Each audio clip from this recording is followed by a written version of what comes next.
Okay, who remembers that commercial from back in the day that was like, this is your brain? And it would be an egg, and then this is your brain on drugs, and the egg would be like frying and popping. Well, today's episode, this is your brain, and this is your brain on music.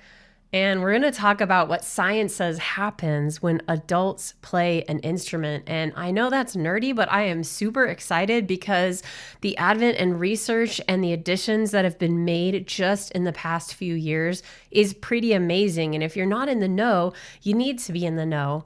You know, things have been happening all over the United States and in other parts of the world where music is not being part of the curriculum, where it is being cut out of schools, where funding is dipping, where you used to have 4 or 5 professors in a university position teaching piano. Now there's 2. One won't be renewed.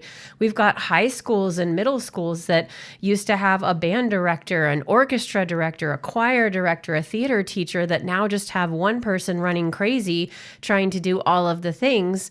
And the people that are suffering are not just these high schoolers, not just these youth, but the adults they grow into and the people that are adults already that miss their music and that are drawn to that are suffering as well. And I think if we just look at this clear, practical research, it would make sense for you and anyone you know that is having anything come up in their life that it could be better with music. It could be better by playing an instrument.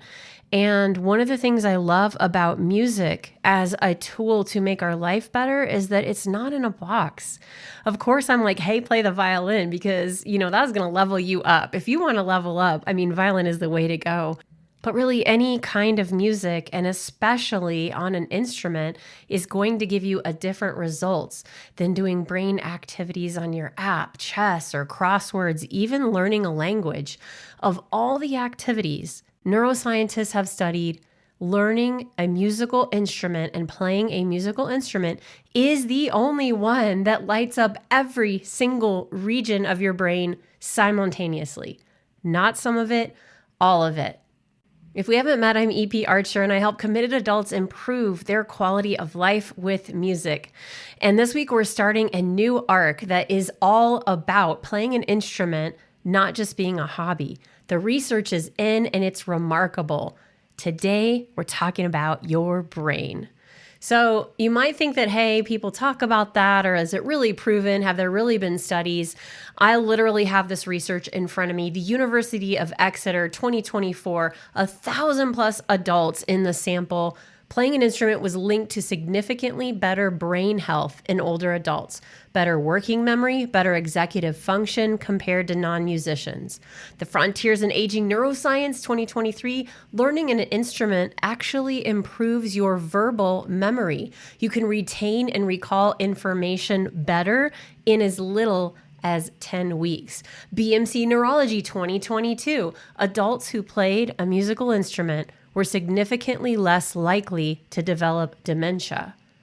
This isn't even all the studies yet. I'm so fired up by this because if you're someone who's played music all your life, or you're someone who played it for a while and gave it up, you know that when you're playing music, it makes a difference. I just talked to someone at a networking event the other day, and he was talking about having given up the oboe after high school. I was trying to guess what instrument he played, and he said double reed. And I said, wow, man, because that's challenging, right? Especially if you give it up, you lose your embouchure. But he said since he's come back to his instrument and started playing it, his life is better. His family life, his relationships, all of the things that he does have a different energy and edge to them. And that is exactly my experience with music and the experience of my adult students as well.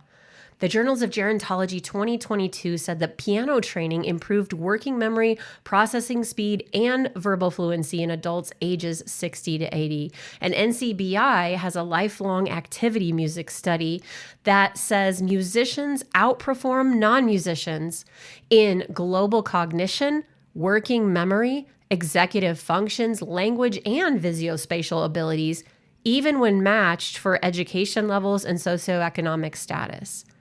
Playing the instrument is like a full body workout for your brain. Not a stretch, not a walk, not just strength training, a workout, every region being pushed simultaneously.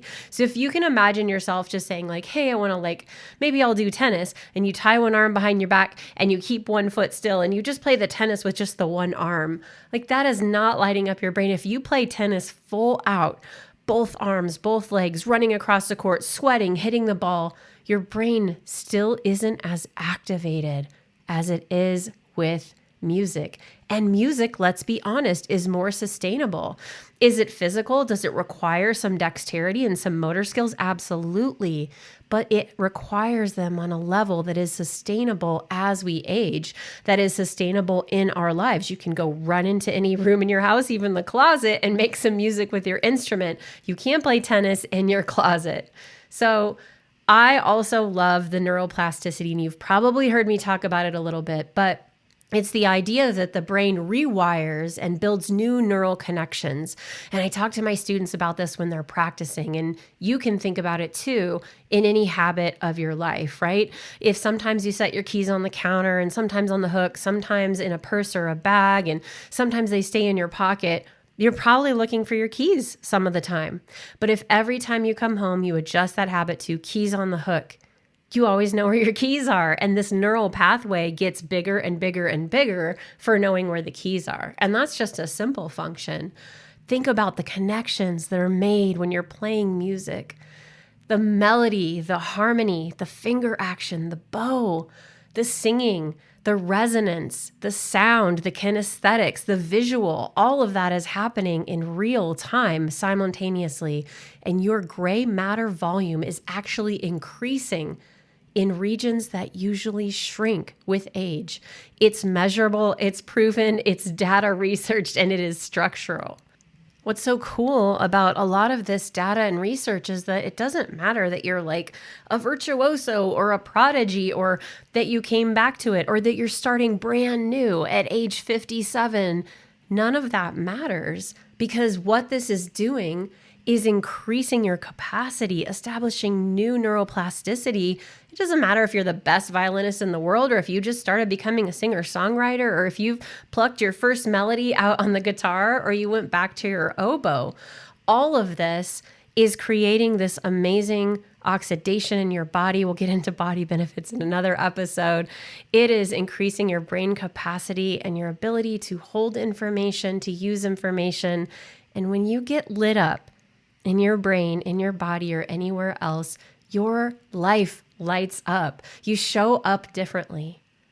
The last one I want to share with you is cognitive reserve. Playing builds a buffer. So, when you're like, need buffer time on your computer, this is a brain buffer, and researchers call that a cognitive reserve. And what it means is as you age, you become more resilient to decline. Instead of just maintaining, you're actually improving and preventing things that would create a decline for you. So I know we start going through these different stages of life. I've experienced it. I've downloaded the brain apps, right? I've started taking the extra DHA and fish oil and vegan fish oil and those kind of things to increase brain. We all know about these amazing mushrooms and nootropics, even replacing your coffee with a mushroom coffee. But the number one thing you can do to create that buffer, to create an extra space and insulation around how your life is going to look in the next 5 years, 10 years, 20 years, is to play music. So this isn't about becoming the greatest musician of all time.